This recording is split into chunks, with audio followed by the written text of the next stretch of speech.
राजा दशरथ के पुत्र राम नहीं थे। जानिए कौन थे राजा दशरथ के असली पुत्र।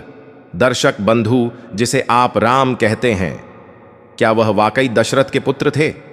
कहते हैं इतिहास वह नहीं जो किताबों में लिखा होता है, बल्कि वह होता है जिसे छुपाया गया हो। क्या आपने कभी सोचा है कि एक ऐसा राजा दशरथ जिनके 3 रानियां थीं, फिर भी उन्हें वर्षों तक संतान नहीं हुई, और जब संतान हुई तो वह भी एक यज्ञ के बाद। क्या यह सिर्फ एक धार्मिक कथा है या इसके पीछे छुपा है एक ऐसा राज जो आज तक आपसे छुपाया गया? कौन थे राम?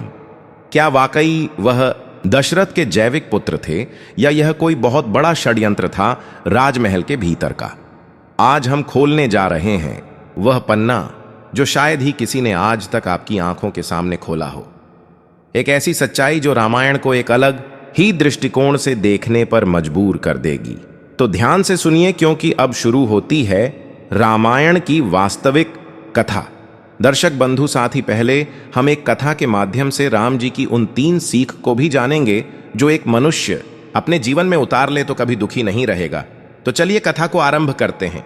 लेकिन आगे बढ़ने से पहले आपको बता दें कि रामायण में स्पष्ट कहा गया है कि कथा हो या सीख अगर बीच में छोड़ दिया जाता है तो वह पाप की श्रेणी में आता है। तो आपसे निवेदन है कि वीडियो को अंत तक पूरा देखें, और अगर आप एक सनातनी हैं तो वीडियो को लाइक करके चैनल को सब्सक्राइब जरूर कर लें। तो चलिए कथा शुरू करते हैं। युगों पहले की बात है, एक बहुत सुंदर नगर हुआ करता था। उस नगर में एक परम दयालु राजा राज करते थे जिनका नाम था गोपीचंद। वे अपनी प्रजा के सच्चे पालनहार थे, हमेशा लोगों की भलाई के लिए तत्पर रहते थे। यही कारण था कि उनके राज्य में कोई भी दुखी या गरीब नहीं था। लेकिन उसी राज्य में एक गांव था रामपुर। वहां के लोग बहुत गरीब थे। दुख की बात यह थी कि राजा को इस गांव के बारे में जानकारी ही नहीं थी। उन्हें मालूम ही नहीं था कि रामपुर नाम का कोई गांव उनके राज्य में है। यह चूक उनके मंत्री की वजह से हुई थी। मंत्री का नाम था जोखन। वह मंत्री बड़ा ही स्वार्थी और कपटी था। उसकी निगाह हमेशा राजा के सिंहासन पर रहती थी, इसलिए वह हमेशा कोई ना कोई छल कपट करता रहता। पर ईश्वर की कृपा से वह कभी सफल नहीं हो पाता। रामपुर गांव नगर से लगभग 50 कोस दूर था। वो गांव राज्य की सीमा के एकदम किनारे पर बसा था। उस गांव तक पहुंचने से पहले 20 कोस तक एक घना डरावना जंगल पड़ता था। राजा गोपीचंद परम दयालु और पूरी तरह शाकाहारी थे। वे जीव हिंसा को पाप मानते थे और कभी भी शिकार का विचार नहीं करते थे। हालांकि राजा हमेशा ऐसे नहीं थे। विवाह से पहले उन्हें शिकार का बड़ा शौक था। दिन भर जंगलों में भटकते रहते थे। यह आदत देखकर उनके पिता, जो उस समय के राजा थे, बहुत चिंतित रहते थे। तब एक बुजुर्ग दासी ने राजा को सुझाव दिया कि अगर राजकुमार को सुधरवाना है तो उनका विवाह अमरपुर की राजकुमारी मेदिनी से कर दीजिए। वह धर्म पर चलने वाली पुण्यात्मा कन्या है। फिर राजकुमार खुद ही बदल जाएंगे और प्रजा की सेवा करेंगे। राजा ने यही किया। उन्होंने गोपीचंद का विवाह राजकुमारी मेदिनी से करवा दिया। राजकुमारी रानी बनकर महल में आ गई। राजा ने गोपीचंद को राजपाट सौंप दिया और वह राजा बन गए। परंतु शिकार की आदत अभी भी नहीं छूटी थी। रानी मेदिनी एक धर्मनिष्ठ स्त्री थी। वे शुद्ध सात्विक भोजन करती थीं और किसी भी प्राणी की पीड़ा नहीं देख सकती थी। लेकिन रोज रोज राजा को हिंसा में लिप्त देखकर उनका हृदय दुख से भर गया। वे सोचने लगी कि उनका विवाह शायद गलत स्थान पर हो गया। उन्होंने अपनी पीड़ा उस बुजुर्ग दासी से कही। दासी ने बड़ी सुंदर बात कही, रानी जी, जीवन में हर चीज शुरू से वैसी नहीं होती जैसी हम चाहें। जैसे सोना सीधा गहना बनकर धरती से नहीं निकलता। वह पहले अशुद्ध होता है, फिर आग में तप कर शुद्ध बनता है। सुनार उसे गहना बनाता है और तब वह किसी के सौंदर्य को बढ़ाता है। उसी तरह राजकुमार अब भी अशुद्ध सोना है। उन्हें शुद्ध बनाना अब आपका धर्म है। रानी ने दासी की बात समझ ली। एक दिन जब राजकुमार रात को शिकार से लौटे तो रानी ने एक चाकू से अपना हाथ हल्का सा घायल कर लिया। जब राजकुमार ने रानी का हाथ लहूलुहान देखा तो घबरा गए। बोले, हे भगवती, यह आपको क्या हो गया? कैसे हुआ यह? आपको बहुत कष्ट हो रहा होगा। अभी मैं वैद्य को बुलाता हूं। रानी मुस्कुरा दी और बोली, यह तो एक छोटी सी चोट है, पर आप इतने परेशान क्यों हो रहे हैं?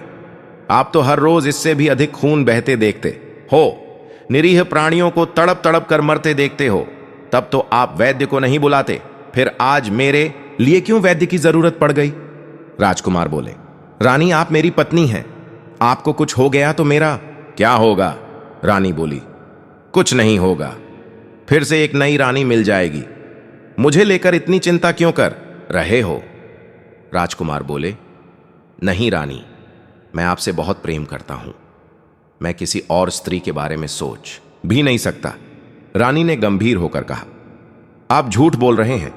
अगर सच्चा प्रेम होता तो आप मुझे दुख देने वाला कोई भी काम नहीं करते। मेरे विचार, मेरी भावनाएं, मेरी पसंद जानने की कोशिश करते, पर आपको तो इन सब से फुर्सत ही नहीं है। राजकुमार यह सुनकर बिल्कुल चुप हो गए। एक समय था जब रानी झगड़ने के लिए तैयार रहती थी, लेकिन आज वह शांति से अपनी बात कह रही थी। राजकुमार ने तुरंत अपने पटके से रानी का हाथ बांध दिया ताकि खून ना बह पाए। रानी बोली, अब दिखावटी प्रेम करने की आवश्यकता नहीं है।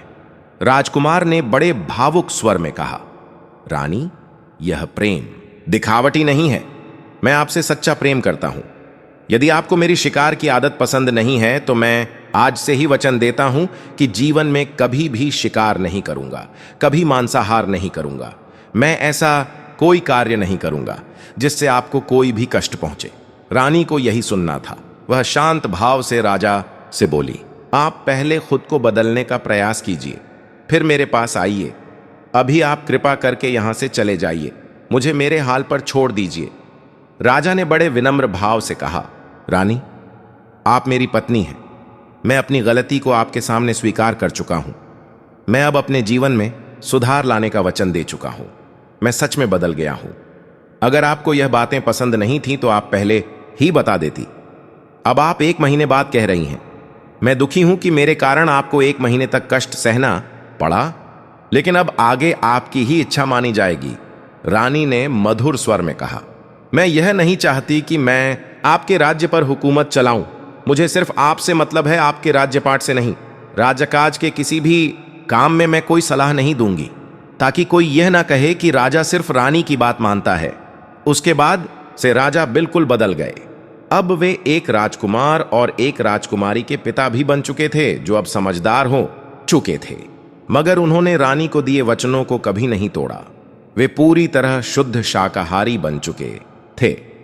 उधर मंत्री अब भी राज्य की सत्ता को अपने हाथ में लेने के लिए तरह तरह के षड्यंत्र रचता था, पर उसे कभी सफलता नहीं मिली। अब तो वह राजकुमार और राजकुमारी को भी अपनी आंखों की बाधा समझने लगा था और उन्हें भी रास्ते से हटाने की सोचने लगा। वहीं दूसरी ओर जो जंगल पार रामपुर गांव था, वहां मंत्री राजा के विरुद्ध भ्रामक बातें फैलाता रहता था। गांव के लोग सीधे साधे और भोले थे। वे मंत्री की बातों में आ जाते और उस पर भरोसा करते थे। मंत्री ने उसी विश्वास का बुरा फायदा उठाया जो सुविधाएं राजमहल से गांव के लोगों तक पहुंचनी चाहिए थी, उन्हें मंत्री ने कभी उन तक पहुंचने ही नहीं दिया। गांव बहुत बड़ा था, लगभग 45 ज़ेरो लोग उसमें रहते थे, लेकिन मंत्री के छल और कपट के कारण सब गरीब ही रह गए। मंत्री गांव वालों से कहता था, राजा बहुत निर्दयी है। वह प्रजा से कमाई का आधा हिस्सा जबरन वसूलता है, साथ ही वह गांव की स्त्रियों पर बुरी नजर रखता है। पर मैं बुद्धिमानी से आप सबको राजा से बचा कर रखता हूं। मैं तो सिर्फ 1/3 हिस्सा ही करके रूप में लेता हूं। भोले गांव वाले मंत्री की बातों पर विश्वास कर लेते और उसी की बात मानते। वे कभी सुंदर नगर की ओर नहीं आते थे। अगर उन्हें कुछ आवश्यकता होती तो दूसरे राज्य खड़गपुर चले जाते, वहीं से सामान खरीदते, बेचते। उसी गांव में चंद्र नाम का एक किसान रहता था। उसका विवाह संयोग से सुंदरपुर में हुआ था। उसकी पत्नी जब से रामपुर आई थी कभी मायके नहीं गई थी। कारण यह था कि मायके में उसका अब कोई नहीं बचा था, तो जाती भी किसके पास। उसे रामपुर में आए हुए 20 वर्ष हो चुके थे। जब वह मायके में थी तब गोपीचंद के पिता राजा थे। अब गोपीचंद राजा बन चुके थे। वह भी सुनती थी कि गोपीचंद अब बहुत कठोर राजा बन गए हैं, इसलिए उसने कभी सुंदरपुर की ओर रुख नहीं किया। वह अपने पति और एक बेटे के साथ रहती थी। चंद्र अपनी पत्नी से बहुत प्रेम करता था। 20 वर्षों में उसने कभी पत्नी को अकेला छोड़कर कहीं बाहर कदम भी नहीं रखा था। अब उनका बेटा सयाना हो चुका था, फिर भी वह पत्नी से अलग नहीं रहना चाहता था और न ही बेटे को दूर भेजना चाहता था, जबकि घर की स्थिति बहुत ठीक नहीं थी। बड़ी मेहनत करने पर ही घर का खर्च चलता था। अब तो बेटे का विवाह भी करना था, पर आय इतनी नहीं थी कि घर की हालत सुधारी जा सके। एक दिन उसकी पत्नी जंगल से लकड़ी लेकर लौट रही थी तो उसे अपनी पुरानी सहेली मिल गई। वह सहेली खड़गपुर में ब्याही गई थी। वह मायके से ससुराल लौट रही थी कि रास्ते में चंद्र की पत्नी से भेंट हो गई। दोनों सहेलियों ने बात की। चंद की पत्नी ने दुखी मन से कहा, बहन, तुम तो ठीक जगह ब्याही गई हो, खड़गपुर में। हमारा राजा दोपचंद बहुत निर्दयी है, वह तो प्रजा का खून चूसता है। सहेली ने आश्चर्य से कहा, बहन, यह तुम क्या कह रही हो? शायद तुम अपने नगर कभी गई नहीं हो। अरे गोपीचंद जैसा राजा तो अब कोई नहीं है। वह तो अपनी प्रजा की सेवा में दिन रात लगे रहते हैं। वह राजा तो 16 आने में सिर्फ 1 आना कर वसूलते हैं, और जब किसी को जरूरत होती है तो मदद करने में तनिक भी देर नहीं करते। किसानों के लिए नगर में एक विशेष बाजार लगवाते हैं, जहां किसान जो कुछ भी लाते हैं वह सब बिक जाता है। अगर किसी का माल ना बिके तो राजा स्वयं उसे खरीद लेते हैं। कोई भी किसान खाली हाथ वापस नहीं लौटता। तब चंदर की पत्नी बोली, मंत्री तो हमारे गांव से चौथाई कर वसूलते हैं और हमें बताता है कि राजा बड़ा ही निर्दयी है। सहेली बोली, बहन, तुम्हें सच्चाई का पता ही नहीं है। मंत्री जोखन एक कपट्टी मनुष्य है। उसकी नजर राजा के सिंहासन पर है। शायद वह तुम्हारे गांव को अनदेखा करके अपने स्वार्थ की पूर्ति करना चाहता है। अगर मेरी बात पर तुम्हें भरोसा नहीं हो रहा तो स्वयं जाकर सच्चाई जान सकती हो। राजा से सीधे मदद मांग सकती हो। अगर खुद नहीं जा सकती तो अपने पति या पुत्र को राजा के दरबार भेज दो। अगर दरबार नहीं जा सकते तो राजा की मंडी में भेज दो। जो भी ले जाएंगे वह जरूर बिकेगा। स्त्री ने सहेली की बात मान ली और घर जाकर अपने पति चंद्र से बोली, आज मेरी एक सहेली मिली थी।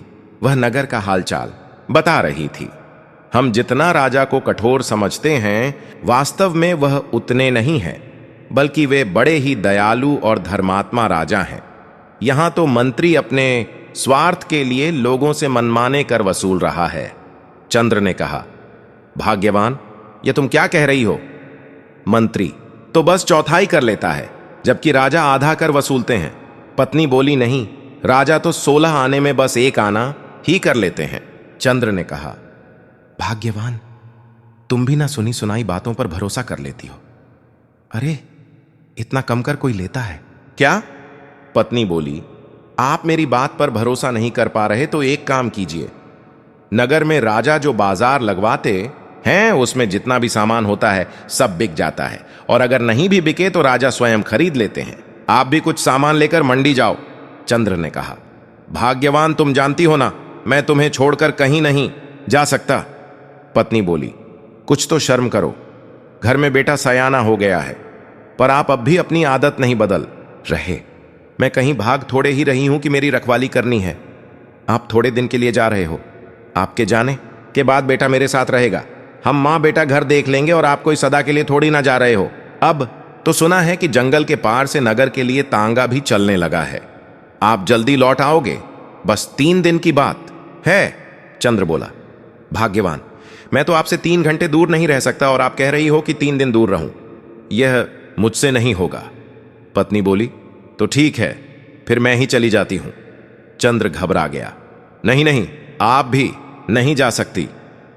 दोनों की बातें उनका पुत्र अंगद सुन रहा था। वो बोला, पिताजी, आप क्यों चिंता करते हैं? मैं हूं ना, मैं खुद नगर चला जाऊंगा। चंद्र बोला, नहीं बेटा, तू कैसे जा सकता है? तू हमारा इकलौता पुत्र है। हम तुझे इतनी दूर अकेला कैसे भेजें? पत्नी बोली, अगर हम सब इसी तरह एक जगह चिपक कर बैठे रहेंगे तो भूख से मर जाएंगे। इंसान को अपनी तरक्की के लिए कुछ त्याग और परिश्रम करना ही पड़ता है। हम पिछले 20 सालों से देख रहे हैं कि हमारे जीवन में कोई बदलाव नहीं आया। हम आज भी वहीं खड़े हैं जहां कल थे। जब तक हम में से कोई बाहर नहीं निकलेगा, हम एक रोटी को तरसते रहेंगे। अंगद बोला, मां, जब बेटा सयाना हो जाता है तो उसका धर्म है कि वह मां बाप की सेवा करे। आप दोनों घर पर रहिए, अपना ध्यान रखिए और मुझे नगर जाने की आज्ञा दीजिए। हालांकि माता पिता को पुत्र से बहुत स्नेह था, फिर भी उन्होंने उसे जाने की अनुमति दे दी। बोले, बेटा, एक दिन ही वहां रुकना, जल्दी लौट आना। अंगद सुंदर नगर की ओर चल पड़ा। चलते चलते उसे याद आया, अरे मैं तो नगर जा रहा हूं, पर मेरे पास बेचने के लिए कुछ भी तो नहीं है। मां बाप ने बस कह दिया, जाकर बेच आओ, पर क्या बेचूं? वह थोड़ा घबरा गया। उसे पहले जंगल पार करना था। जंगल में गया तो सोचा, चलो एक गठरी लकड़ी ले लेता हूं, लेकिन उसके पास कुल्हाड़ी नहीं थी तो वह लकड़ी भी नहीं काट सका।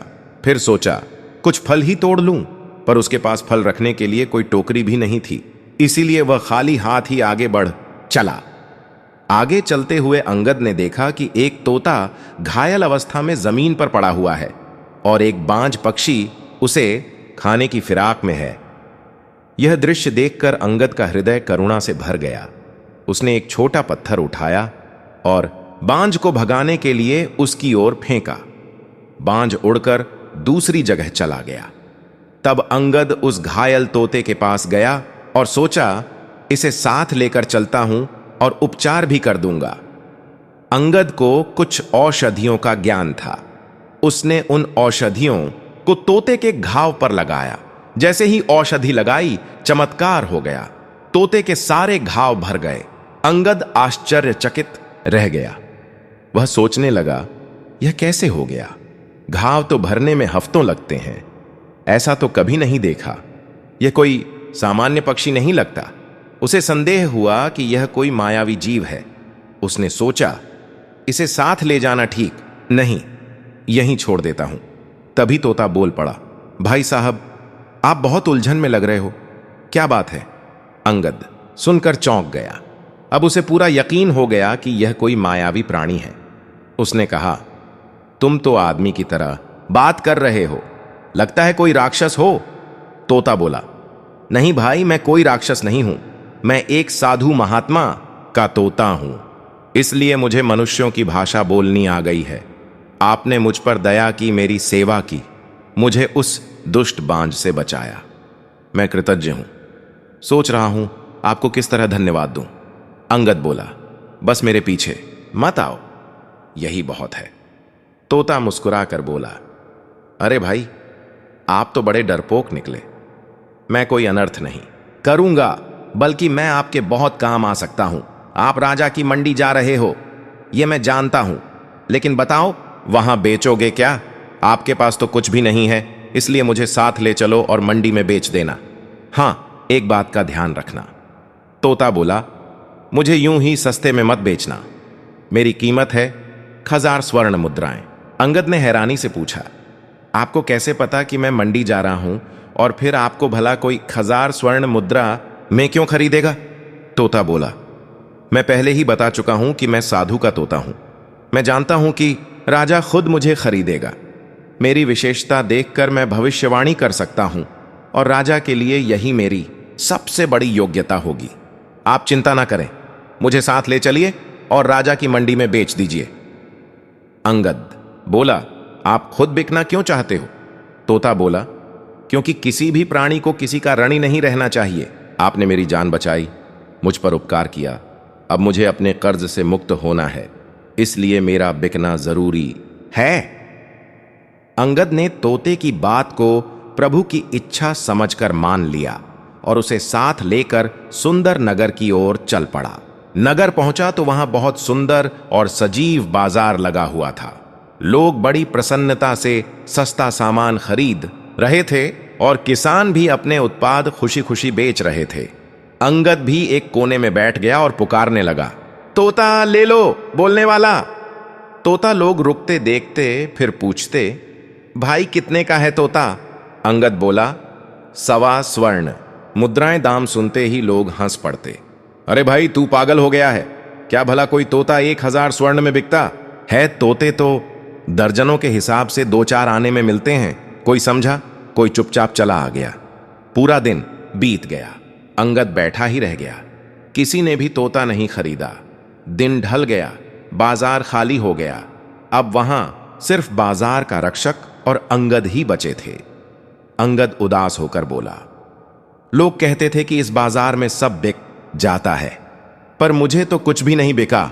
लगता है खाली हाथ ही लौटना पड़ेगा। संरक्षक ने मुस्कुराकर कहा, भैया निराश मत हो, अभी राजा आएंगे, फिर देखना क्या होता है। सचमुच थोड़ी देर बाद ही राजा अपने मंत्री के साथ मंडी में आ पहुंचे। जब राजा ने मंडी का भ्रमण शुरू किया तो उनकी दृष्टि अंगद पर पड़ी, जो एक सुंदर अलग से दिखने वाले तोते को गोद में लिए बैठा था। राजा ने बड़े प्रेम से कहा, क्यों वत्स, क्या तुम्हारा यह तोता नहीं बिका? युवक अंगद ने हाथ जोड़कर उत्तर दिया, नहीं महाराज, कोई ऐसा नहीं मिला जिसकी औकात हो कि इसे खरीद सके।